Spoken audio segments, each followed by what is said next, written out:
Halo teman-teman sekalian, para subscriber saya untuk halaman Jogo itu dan teman-teman sekalian. Nah, pada kesempatan saat ini saya akan melakukan pre-release dari aplikasi yang saya godok sejak tanggal 9 Mei yang lalu, yaitu Jarvis AKM.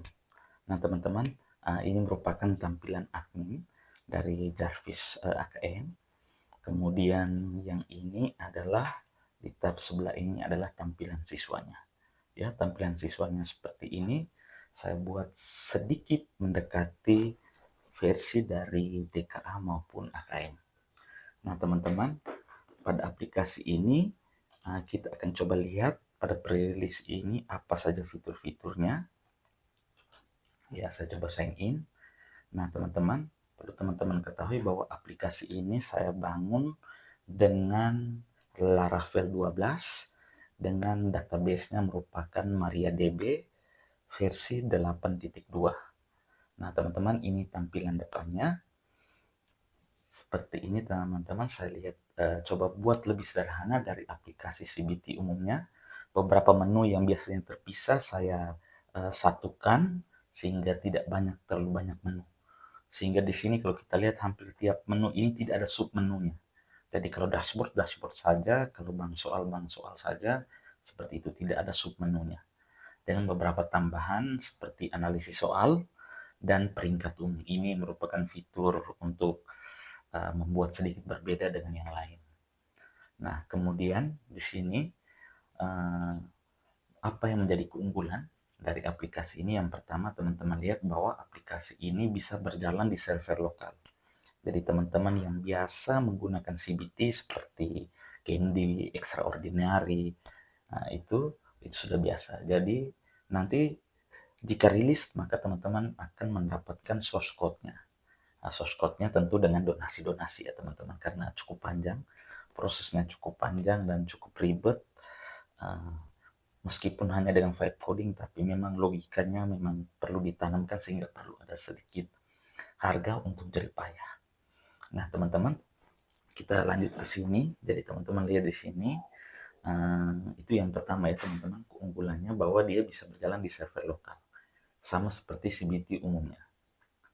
Kemudian yang berikutnya pada jenis soal. Ya, jadi pada jenis soal ini teman-teman perhatikan di sini saya coba tambah bank soal di sini sehingga teman-teman bisa lihat. Nah, teman-teman di sini ada kode bank soal, mata pelajaran umumnya, dan yang berbeda di sini. Ya, di sini saya menyiapkan 6 tipe soal, yaitu pilihan ganda biasa, pilihan ganda kompleks, menjodohkan, isian, uraian esai, dan benar salah. Benar salah. Jadi di sini ada ini bagian ini dan bobotnya. Kemudian di bawahnya guru yang mengampu siapa status soal dan jumlah. Kalau SD SMP bisa menggunakan ini, SMA bisa menggunakan ini. Nah, teman-teman, di sini yang membuat aplikasi ini belum saya rilis secara 100% karena bagian ini, teman-teman. Karena bagian ini secanggih apapun aplikasi, teman-teman, dia paling kurang berjalan sesuai standar. Karena dia merupakan aplikasi asesmen ya, aplikasi penilaian. Nah, untuk itu nanti saya akan share teman-teman satu file ini ya, pembobotan soal. Nah, jadi di pembobotan soal ini ada dasar-dasar saya menggunakan bentuk perhitungan. Jadi ada dua bentuk perhitungan, yaitu dikotomi mutlak, dan politomi kredit parsial. Jadi misalnya untuk pilihan ganda jelas dikotomi mutlak. Ya, jadi kalau istilahnya all or nothing. Kalau benar satu, salah nol. Nah, kemudian misalnya soal menjodohkan A, ini yang namanya politomi parsial. Jadi misalnya ada 4 baris, menjodohkan ada 4 baris atau 5 baris, itu skornya berbeda. Nah, ini yang file ini nantinya akan saya share ke teman-teman untuk dianalisis. Karena ini dasar pikir saya, ini saya sarikan ya. Jadi pendapat pribadi setelah membaca dua dokumen ini. Pendapat pribadi setelah membaca dua dokumen ini. Jadi tentunya ini perlu masukan dari teman-teman apa yang tepatnya perhitungan. Karena percuma aplikasinya canggih, tetapi dia tidak mampu mengukur secara valid. Oke, teman-teman. Jadi itu fiturnya yang kedua yang menurut saya ini jadi jenis soal. Nah, fitur berikutnya yang tidak kalah penting untuk teman-teman adalah fitur import soal dengan Word. Jadi nanti teman-teman akan membuat soalnya dengan Word. Dari import Word nanti dia akan otomatis masuk ke sini. Ya, dia akan otomatis masuk ke sini. Nah, itu fitur kedua. Yang berikut, fitur berikut adalah analisis soal. Nah, di sini saya sudah ada uji coba. Nah, kita coba lihat salah satu di sini. Nah, jadi hasilnya tampilannya seperti ini. Ini tampilan dari analisis butir soalnya, ya teman-teman ya. Jadi ada jawab benar, tingkat kesukaran, daya pembeda, dan rekomendasi. Seperti ini. Dan ini juga teman-teman bisa cetak PDF juga. Bisa dicetak PDF. Nah, ini umum sebagian besar aplikasi bisa seperti ini. Ya. Kemudian di sini yang saya bilang tadi peringkat umum ini hanya untuk karena awalnya saya membuat aplikasi untuk satu kelas. Jadi dia muncul dan saya juga tidak ingin menghapusnya.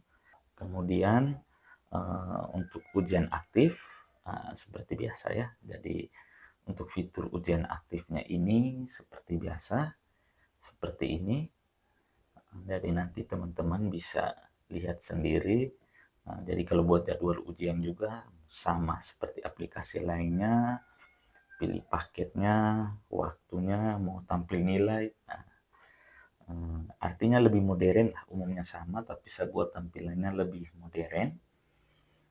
Kemudian berikutnya manajemen user. Ini seperti biasa nanti guru bisa login dengan akunnya untuk menginput soal, dan ini ada data berapa soal yang sudah dia buat. Kemudian sekalipun berbayar, saya di sini memberi ruang pada teman-teman. Jadi di sini teman-teman untuk setting teman-teman bisa ganti nama sesuka teman-teman. Misalnya CBT Semansa, misalnya saya mau ganti nama seperti itu juga boleh. Kemudian ini bisa diatur, logo ini juga bisa diganti seperti biasa ya. Jadi bisa diganti, cukup fleksibel.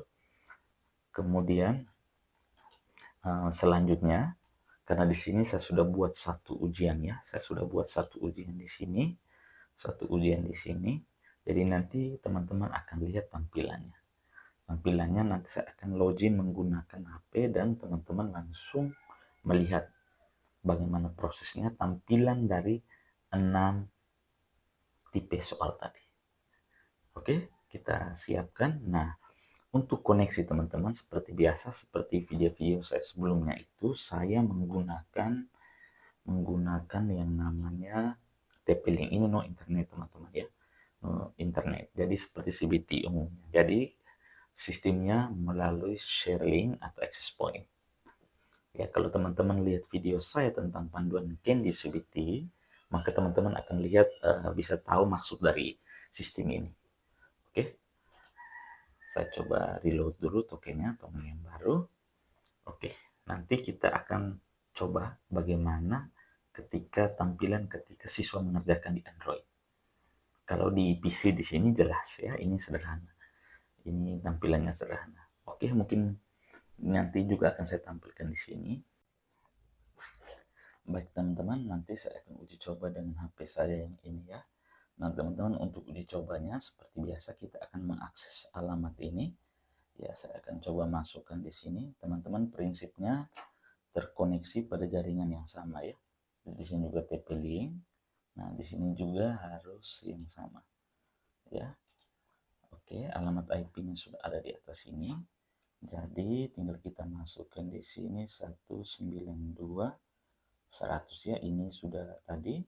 Kemudian kita di sini karena siswa kita ketik login. Seperti ini ya. Oke. Nanti dia akan muncul seperti ini ya. Ini tampilan di perangkat siswa.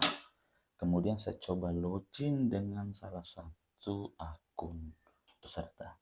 Ini kelas 10.1 ya. Coba kita lihat di ujian aktif.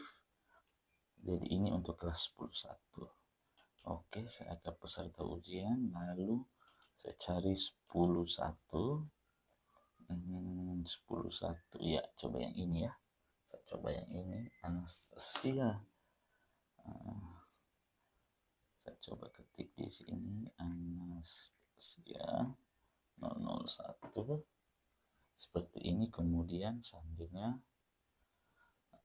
di sini juga bisa ya, kita bisa ini 442 314. Oke, nah teman-teman perhatikan di sini, teman-teman lihat dia belum penuh layar ya. Nah, ketika saya masukkan token, teman-teman perhatikan di sini, kita lihat kembali ke ujian aktif. Nah, tokennya ini kita masukkan di sini W J R T. Ini ya, token ini saya masukkan lalu saya mulai ujian. Oke, jadi tampilannya seperti ini. Tampilannya seperti ini teman-teman ya. Untuk ini juga berfungsi ya. Ini kita bisa perbesar, ini kasih turun dia, kecil dia bisa. Oke. Nah, jadi dia langsung otomatis penuh layar teman-teman. Ya, penuh layar ya. Nah, misalnya siswa Iseng. Iseng membuka tab. Nah, nanti ketika dia kembali muncul seperti ini. Jadi dia harus mengerti, maka dia full layar. Nah, ini tampilan dari apa soal ini benar salah. Seperti itu, saya asal-asal saja. Kemudian ini pilihan ganda. Kemudian ini juga pilihan ganda masih. Ini benar salah lagi. Masih. Ini untuk soal uraian 1700. Misalnya begitu ya. Kemudian ini. Oke, seperti ini. Ada kompleks. Seperti ini. Ini menjodohkan. Seperti ini tampilannya di Android itu seperti ini ya. Jadi teman-teman siswa bisa langsung menjawab. Oke, ini saya ketik saja seperti ini. Oke. Ini selesai ujian ya. Oke, yakin mengakhiri lalu oke. Oke, keluar nanti langsung ada muncul nilainya. Akan nilainya seperti ini. Nilainya inilah yang saya sampaikan tadi. Perhitungan nilainya mengikuti ini, teman-teman sekalian. Ya, dia mengikuti pola ini. Nanti saya akan cantumkan di bagian bawah sehingga teman-teman bisa melakukan koreksi terhadap hal ini. Oke, nanti hasil ujiannya teman-teman tinggal lihat di sini, masuk ke sini lalu lihat nilai. Ya tadi ya dia 10 ya. Nah, satu keunggulan lagi teman-teman. Teman-teman ketika klik lihat di sini, di sini ada jenis soal, pertanyaan jawaban siswa. Nah, untuk soal yang uraian itu teman-teman bisa kasih perbaikan ya, karena dia memang tidak otomatis ya. Teman-teman tetap harus ini. Nah, ini kebetulan angka. Bagaimana kalau memberikan pendapat seperti itu? Jadi ini misalnya dia maksimalnya 1 ya. Maksimalnya 1. Lalu simpan. Nanti kita lihat nilainya akan berubah. Kenapa nilainya tambah 1, nilainya bisa naik sampai 16? Karena pembobotannya berbeda. Pembobotan untuk soal ininya berbeda ya. Seperti itu. Oke, kemudian kalau teman-teman mau download hasilnya untuk hasil ujiannya, teman-teman untuk keseluruhan siswa, teman-teman tinggal klik ekspor Excel. Nanti dia muncul seperti ini, di keep saja. Kemudian kita tunggu prosesnya selesai. Lalu nanti sudah seperti ini, kita akan buka hasilnya. Dia dalam bentuk Excel. Kita lihat. Jadi nanti tampilannya seperti ini teman-teman, di Excelnya seperti ini. Mengapa tidak ada jawaban siswa? Itu yang sedang saya kembangkan. Mungkin di versi berikutnya, karena ini butuh proses yang cukup panjang. Ya. Oke. Nah, ini sedikit informasi tentang Jarvis ya. Ini aplikasi saya namakan Jarvis, yaitu Jogi Edu, Academic Review, dan Management System. Jadi teman-teman tinggal ini. Nah, berikutnya di sini juga ada sinkronisasi, tombol sinkron. Jadi bisa misalnya ada 2 server, teman-teman mau sinkron, teman-teman bisa gunakan fitur ini. Jadi ini IP-nya, nanti kunci rahasianya akan saya berikan. Ya, kemudian sinkron dengan server pusat. Jadi misalnya ini adalah komputer server yang berisi seluruh soal, lalu mau disinkron dengan komputer server yang lain, maka tinggal gunakan menu ini. Oke, teman-teman, semoga bermanfaat.